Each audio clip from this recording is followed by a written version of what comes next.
जय माँ काली मित्रों, आपका मेरे चैनल माँ काली माँ दुर्गा शक्ति संवाद में स्वागत है।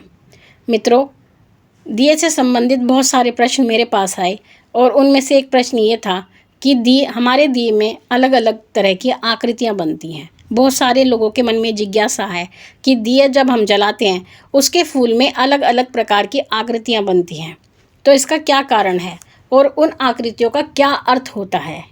तो मित्रों, वही बताने के लिए मैंने ये वीडियो बनाई है। मित्रों, जैसे कि आप दिया जलाते हैं और उसमें फूल बनता है, जिसके बारे में मैंने बहुत सारी वीडियो डाली हुई हैं, जिनका लिंक मैं आपको डिस्क्रिप्शन बॉक्स में दूंगी। अगर आपके दिए में फूल बनता है तो इसका अर्थ यह है कि आपके देवता प्रसन्न हैं, आपके पितृ प्रसन्न हैं और वो आपकी पूजा को स्वीकार करते हैं। और उसी फूल में अलग अलग आकृति बनती हैं, तो इसका क्या अर्थ होता है। किसी के दिए में चांद जैसी आकृति बनती है, किसी के दिए में अर्धचंद्र बनता है, किसी के दिए में नाग जैसी आकृति बनती है, किसी के दिए में शंख बनता है, किसी के दिए में फूल बनता है, बहुत सारी अलग अलग पंखुड़ियाँ बनती हैं। एक ही दिए में बहुत सारे फूल बन जाते हैं, शंख बनता है, आँख बनती है, कोई कहता है आँख बनी है, कोई कहता है नेत्र बने हैं, शंख बने हैं और पता नहीं क्या क्या, मुझे इतना याद भी नहीं जो लोगों ने लिखा हुआ है कमेंट्स में। तो मित्रों, इसका क्या कारण होता है।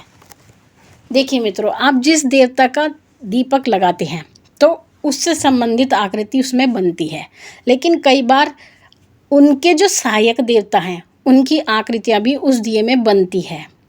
जैसा कि आपने भगवान शिव जी का दीपक लगाया तो कभी कभी उसमें नाग की आकृति बनेगी, लेकिन साथ ही उसमें कभी कभी शंख की भी आकृति बनेगी, जो भगवान विष्णु के लिए होती है। क्योंकि जो भगवान शिव होते हैं, जो भगवान विष्णु होते हैं और जो भगवान शिव होते हैं, उनका जो है आपस में कोई ना कहीं जुड़ा होता है, क्योंकि ब्रह्मा, विष्णु और महेश ये तीनों एक ही होते हैं। तो अगर आप उनकी पूजा करते हैं तो ऐसा नहीं है कि अगर आप भगवान शिव की पूजा कर रही हैं तो भगवान शिव ही वहाँ आएंगे। उस समय पर राम जी भी आ सकते हैं, भगवान विष्णु भी आ सकते हैं, भगवान हनुमान जी भी आ सकते हैं, क्योंकि वो शिव के रुद्रावतार हैं, शिव का ही अंश है। ऐसा नहीं है कि आपने एक ही देवता की पूजा लगाई है तो वही देवता आपके पास उपस्थित होंगे, उनसे संबंधित देवता भी वहाँ आते जाते रहते हैं। अगर आपने माँ काली का दीपक लगाया है तो ऐसा नहीं है कि माँ काली ही उस दीपक में आएंगी, भैरव जी भी आ सकते हैं, माँ दुर्गा भी आ सकती है, उनकी योगिनियाँ भी आ सकती हैं और वो आती हैं और जाती हैं। सेकंड के कुछ हिस्से में आती हैं और कुछ हिस्से में ही चली जाती है। इतनी तीव्र गति उनके आने जाने की होती है कि जिसको मनुष्य देख नहीं सकता, ना पहचान सकता। ये सामान्य व्यक्ति के वश के तो बाहर की चीज़ें होती हैं। यह तो केवल एक भगत ही देख सकता है, या एक तांत्रिक या जो तंत्र से संबंधित व्यक्ति होते हैं उनको भी ज्ञात होता है कि कौन सी शक्ति आ रही है, कौन सी शक्ति जा रही है। तो ये सभी शक्ति आती जाती हैं, जिस कारण से आपके दीपक में अलग अलग आकृतियाँ बनती है। क्योंकि अगर आप ये कहोगे कि आपने शिव जी का दिया लगाया है और आपके दिए में जो है शंख क्यों बन रहा है, क्योंकि भगवान विष्णु और शिव एक दूसरे से जुड़े हुए हैं, इसलिए आप उनका दीपक जलाएंगे तो उनका आना जाना लगा रहेगा। ये नहीं है, भगवान किसी से बंधे हुए नहीं होते, वो कहीं भी आ जा सकते हैं। और जहाँ एक देव की पूजा होती है वहाँ सभी देव आते जाते रहते हैं, क्योंकि वो शक्तियाँ सीमित नहीं हैं, असीमित शक्तियाँ हैं, उनके लिए कोई भी बंधन नहीं है।